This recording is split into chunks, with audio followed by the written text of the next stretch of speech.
नमस्ते everyone, Monika astrology में आपका बहुत बहुत स्वागत है। आज हम चर्चा करेंगे मकर लग्न की। देखिए, मकर लग्न वालों के लिए दिसंबर के महीने में किस प्रकार की स्थितियां हैं और हमें किन चीज़ों का ध्यान रखना है, किस प्रकार से हमारे महीने को प्लान करना है, ये मैं आज आपको पूर्ण रूप से बताऊंगी। देखिए, मकर लग्न और लग्न का स्वामी होता है शनि, जो आपके लग्न में ही स्थित है। और शुक्र जो है 8 दिसंबर से लेके 30 दिसंबर तक आपके लग्न में रहेगा। और देखिए, शुक्र और शनि की युति लग्न के अंदर होना और उस पर राहु की पूर्ण दृष्टि पड़ रही है, ये एक ऐसी स्थिति है। देखिए, आप शनि खुद स्वगृही अवस्था में और शुक्र उसके साथ काफ़ी कंफर्टेबल रहता है। शुक्र और शनि एक दूसरे के साथ बहुत अच्छा काम करते हैं और प्लस ये आपको बहुत ही क्रिएटिव भी बनाता है और काफ़ी आर्टिस्टिक बनाता है। इसमें जब भी आप कोई भी कार्य करते हैं उसमें आप बहुत प्रैक्टिकल होकर सोचेंगे। ये पूरा ही महीना आपके लिए काफ़ी प्रैक्टिकल भी है। और सबसे बड़ी बात यह है कि आपको बहुत कुछ इच्छाएं ऐसी होंगी कि आप कुछ घर का रिनोवेशंस करवाना चाहेंगे, कुछ नई कुछ एक्सपेंसेस ऐसे करना चाहेंगे जो कह सकते हैं लग्जूरियस एक्सपेंसेस। और देखिए, मैं एक चीज़ कहूँगी कि शनि लग्न में होता है तो इंसान को ज़िद्दी बनाता है, और शुक्र उसके साथ है तो कुछ आपकी कुछ इच्छाएं भी इस प्रकार की होंगी कि नई नई चीज़ें खरीदना, और प्लस आपको कलात्मक चीज़ों में ज़्यादा इंटरेस्ट रहेगा। आप कोई इंटरव्यू के लिए जाते हैं अगर, या कोई ऐसा कोई कार्य करने जाते हैं, तो प्रेजेंटेशन आपका काफ़ी बहुत अच्छा और पावरफुल रहेगा, उसमें कोई दो राय नहीं है। एक चीज़ मैं ज़रूर कहूँगी कि ऐसी स्थिति के जब कोई व्यक्ति को इस प्रकार की स्थिति में वो होता है, तो उसको जो भी विचार आएगा वो मटेरियलिस्टिक होगा, यानी कि पैसों से कनेक्टेड हर चीज़ में वो कैलकुलेशंस लगाएगा। और अ, जब भी शुक्र शनि की युति साथ में होती है तो वो व्यक्ति को कहीं ना कहीं उस तरफ ज़्यादा लेकर जाती है, जहाँ पर उसको सुख सुविधाओं की तरफ उसका इंटरेस्ट ज़्यादा रहता है, उसको अच्छी अच्छी खूबसूरत चीज़ें ज़्यादा पसंद आती है, और ऐसी चीज़ों में खाने पीने का काफ़ी इंटरेस्ट बढ़ता है। तो ऐसी चीज़ों में आपका इंटरेस्ट भी बढ़ेगा। और देखिए, मैं यही कहूँगी कि अभी बहुत बड़े परिवर्तन को करने से बचिएगा। मैं ज़रूर आपसे ये चीज़ कहूँगी, क्योंकि देखिए, कार्य आपके बहुत मजबूती से हो रहे हैं। उतावलापन नहीं करना है, आपके काम बहुत अच्छा होगा। कोई बिजनेस करते हैं, जॉब करते हैं, जो कर रहे हैं उसी को ग्रोथ करने की कोशिश कीजिए। और प्लस जहाँ पर भी जॉब के अंदर आप हैं वहाँ पर स्थिर होकर कार्य कीजिए। कर्म को आप नकार नहीं सकते, क्योंकि जब भी लग्न में शनि आता है तो कार्यस्थल में बहुत मेहनत करवाता है, और मेहनत का कभी कोई ऑप्शंस नहीं होते। तो इस वजह से देखिए, हमारे शौक एक तरफ है, मगर जब कर्म की बात आती है तो शनि पूर्ण रूप से आपसे मेहनत भी करवा रहा है, कर्म भी करवा रहा है। और जितना आप कर्म करेंगे, ये पूरा ही समय ऐसा है कि अभी जो कार्य कर रहे हैं उसका परिणाम आपको आगे बहुत अच्छा प्राप्त होने वाला है। सेकंड हाउस में जुपिटर है, तो देखिए, दूसरे घर में जुपिटर इतना अच्छा कार्य नहीं करता, मगर मैं ये कहूँगी कि जुपिटर सेकंड हाउस में है, वो आपके 12th हाउस का अधिपति होकर है। कुछ खर्चों के कारण, और कुछ मैंने कहा आपको, कुछ मटेरियलिस्टिक खर्चे हो सकते हैं, प्लस आपकी जो मटेरियलिस्टिक डिज़ायर्स भी बहुत ज़्यादा है। तो इस ये एक ओवरऑल ओपिनियन है मेरा कि ये समय में इस प्रकार की वृत्ति होती है। प्लस सेकंड हाउस में जो जुपिटर होता है वो कभी कभी परिवार के अंदर हमारे कुछ कहे हुए शब्दों के कारण लोगों का मन दुखी होता है, तो ये चीज़ का आप ध्यान रखिएगा, वाणी पर संयम रखिएगा। सेकंड हाउस का जुपिटर कुछ खर्चों को लेकर कुछ इन्वेस्टमेंट्स गलत करवा देता है, तो इस चीज़ का आपको ध्यान रखना है। तृतीय भाव का अधिपति गुरु होकर सेकंड हाउस में, देखिए, अगर कोई बिजनेस करते हैं तो बिजनेस पार्टनरशिप बहुत ध्यान से सिलेक्ट कीजिएगा, क्योंकि अभी वो समय नहीं है कि ब्लाइंडली किसी पे ट्रस्ट किया जाए, क्योंकि मकर लग्न में शनि चल रहा है और शनि की पूर्ण दृष्टि दशम भाव पर है। कार्यस्थल में बहुत बड़ा बदलाव करना आपके लिए योग्य नहीं है। हाँ, अनुभव के बेस पर अगर 100% श्योरिटी है तो कर सकते हैं, मगर कहते हैं ना कि किसी भी लाभ से आकर्षित होकर एकदम से कोई डिसीजन लेकर बहुत बड़ा बदलाव करना आपके लिए योग्य नहीं है। हाँ, आपके अनुभव के बेस पर अगर कुछ बदलाव करते हैं तो कर सकते हैं। और जहाँ पर 100% आपके कर्म से जुड़ी हुई कोई भी कार्य है, मगर उसमें जब आपने उसमें पूरा ही रिसर्च अच्छे से किया हुआ है और उसके बाद अगर स्थिरता से निर्णय लिया जाए तो कोई प्रॉब्लम नहीं है। मगर जब भी मंगल केतु की भी युति होती है, वो इंसान को बहुत जल्दबाजी के अंदर गलत डिसीजंस तक पहुंचा देती है। तो इन चीज़ों का आपको ध्यान रखना है। 4th हाउस का अधिपति मंगल होकर 11वें भाव में है। प्रॉपर्टी से संबंधित कार्य आप संपन्न करना चाहेंगे। आपको होगा कि अब प्रॉपर्टी का कोई कार्य है जिसको आप कंप्लीट करना चाहेंगे। प्लस ये 8th हाउस के अधिपति सूर्य के साथ जब ये युति बनेगी तो कुछ ऐसी लाइक उस प्रकार की कोई प्रॉपर्टी जो काफ़ी समय से अटकी हुई है, तो आपको ऐसा महसूस होगा, उसमें आप एक स्टेप फॉरवर्ड ले सकेंगे और ये कार्य आपको काफ़ी बेनिफिशियल भी रहेगा। देखिए, कोई भी प्रॉपर्टी का कार्य है वो आप संपन्न करने जा सकते हैं। उसके लिए कुछ खरीदना है, बेचना है, आपको कुछ प्रॉपर्टी को रेंट पे देना, इस प्रकार का कोई भी कार्य है तो ये पूरा ही महीना आपको काफ़ी सपोर्ट करता है। उसके लिए आप एक स्टेप आगे बढ़ सकते हैं और प्रोसेस को आगे बढ़ा सकते हैं। और देखिए, ये कार्य बहुत ऐसे होते हैं जब होना हो तो फटाफट हो जाते हैं, मगर उसके लिए इस प्रकार का योग काफ़ी आपको सपोर्ट करता है। मगर एक चीज़ कहूँगी कि जो भी कागजात वगैरह है वो प्रॉपरली चेक कर लीजिएगा, उसमें कोई गड़बड़ नहीं होनी चाहिए। 5th हाउस में राहु, देखिए पंचमेश होकर शुक्र लग्न में और शनि के साथ।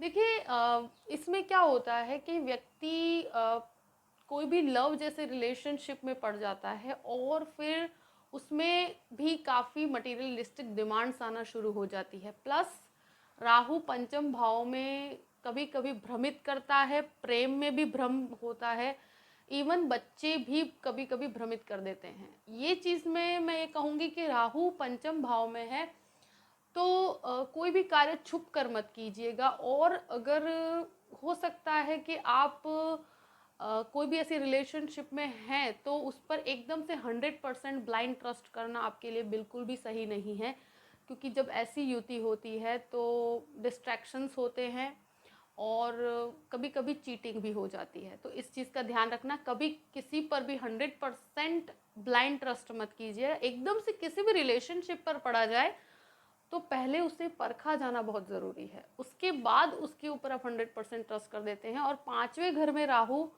इंसान को इस प्रकार की स्थिति में धोखा देते हैं, तो ये चीज़ का ध्यान रखिएगा। और स्टूडेंट्स के लिए मैं कहूँगी कि जो भी फैशन डिज़ाइनिंग के स्टूडेंट्स हैं उनके लिए बहुत अच्छी स्थिति है। आर्किटेक्चर के अंदर जाना चाहते हैं, एक्सलेंट पोजीशन है।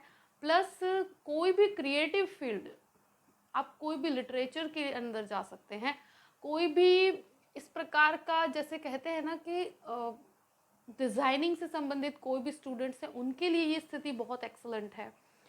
और इंटीरियर डिज़ाइनिंग का अगर कोई कार्य करते हैं उसके स्टूडेंट्स के लिए ये बहुत अच्छी पोजीशन है। और मैं यही कहूँगी कि बस भ्रमित अवस्था से बचिएगा, कोई भी भ्रम आपके अंदर क्रिएट नहीं होना चाहिए। और 6th हाउस का अधिपति खुद 12वें घर में सूर्य के साथ।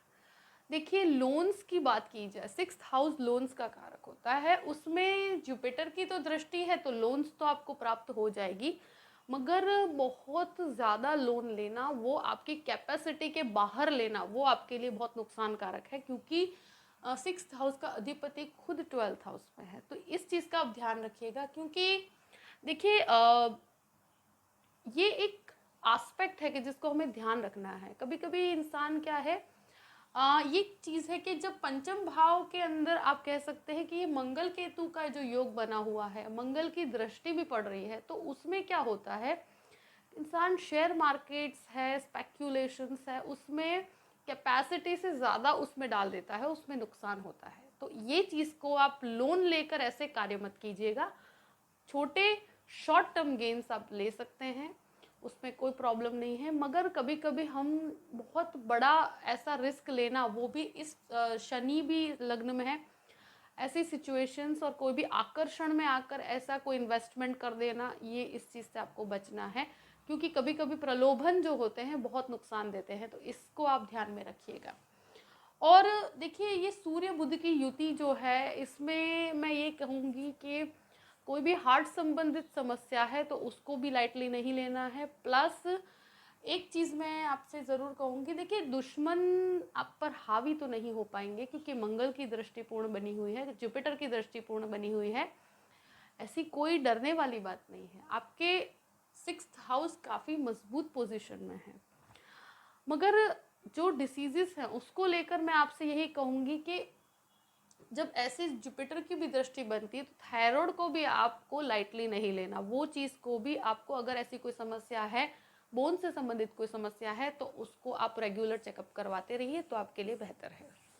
7th हाउस के ऊपर शनि और शुक्र की युति, ये युति ऐसी है कि गृहस्थ जीवन जो होता है उसमें कॉम्प्रोमाइजिंग पोजीशन होती है, व्यक्ति के विचारों में मतभेद आ जाते हैं। बहुत बड़ा डिस्प्यूट नहीं होगा, मगर कभी कभी कुछ ऐसे कॉम्प्रोमाइज़ेस करने पड़ते हैं, और उस कॉम्प्रोमाइजिंग पोजीशन के साथ उस संबंध को आगे बढ़ाना पड़ता है। तो हो सके तो बहुत शांति से और धैर्यता से चलेंगे तो कोई प्रॉब्लम वाली बात नहीं है। मगर हाँ, कुछ जगह पर आपको मैरिड लाइफ के अंदर भी कुछ कॉम्प्रोमाइज़ेस करने पड़ेंगे, इन द सेंस के कभी कुछ सुनना भी पड़ सकता है, तो सुनाने की वृत्ति कम रखिएगा। सुनकर और प्रॉपरली अगर रिलेशन को हैंडल करेंगे तो ऑटोमेटिक आपकी सिचुएशन बेटर होती चली जाएगी। बिजनेस पार्टनरशिप के लिए ये स्थिति बहुत अच्छी है, पर एक तरह से मैं कह सकती हूँ अगर आप कोई भी फूड बिजनेस में हैं तो बहुत अच्छी स्थिति है। प्लस एक तरह से कंस्ट्रक्शन मटेरियल का बिजनेस, डेकोरेशंस का कोई बिजनेस है, डेकोरेटिव आइटम्स का कोई बिजनेस है, आप इंटीरियर का कोई कार्य करते हैं, एक्सीलेंट पोजीशन है। इंटीरियर की जो मटेरियल्स का कार्य करते हैं उनके लिए भी बहुत अच्छा है। होटल बिजनेस वालों के लिए, ट्रैवलिंग बिजनेस वालों के लिए, ये जो इंटरेस्ट वाली चीज़ें होती हैं उनके लिए एक एक्सीलेंट पोजीशन है। तो आपको फाइनेंशियली बहुत अच्छा गेन है। हाँ, बहुत, मैं आपसे कहती हूँ जो कार्य करते हैं उसको पकड़ के रखिए, बहुत बड़े बदलाव से बचिएगा। मतलब कभी कभी इंसान क्या होता है, कैपेसिटी के बाहर कभी कभी जॉब एकदम से बिना सोचे समझे चेंज कर, तो वो नहीं करना है हमको, बहुत स्थिरता से निर्णय लेना है। और वैसे जुपिटर की दृष्टि 6th हाउस पर है, तो आपके लिए कोई डरने वाली तो बात है नहीं। आपके लिए इनकम बढ़ रही है, कुछ खर्चे आपको परेशान कर सकते हैं, वो बनी हुई बात है। जब 8th हाउस का लॉर्ड खुद होकर आपके 11वें भाव में मंगल और केतु के साथ होगा, जो भी कहते हैं ना कि जो वारसागत मिल्कत होती है, कभी कभी कुछ ऐसे अनएक्सपेक्टेड गेन्स हो जाते हैं, कुछ ऐसे मैटर्स हैं जो सॉल्व होना चाहते हैं, तो उस तरफ आप आगे बढ़ सकते हैं। प्लस कुछ रिसर्च और स्पेशली मेडिसिन से संबंधित रिसर्च के लिए स्टूडेंट्स बाहर जाना चाहते हैं। आईटी से संबंधित कुछ स्टूडेंट हैं जो चाहते हैं कि उनके लिए फॉरेन संबंधित कुछ लाभ हो, तो 15 तारीख के बाद आपके लिए बहुत एक्सीलेंट पोजीशन है, जब सूर्य बुध की युति 12th हाउस में होगी, तो वो आपको पूर्ण रूप से सपोर्ट कर रही है।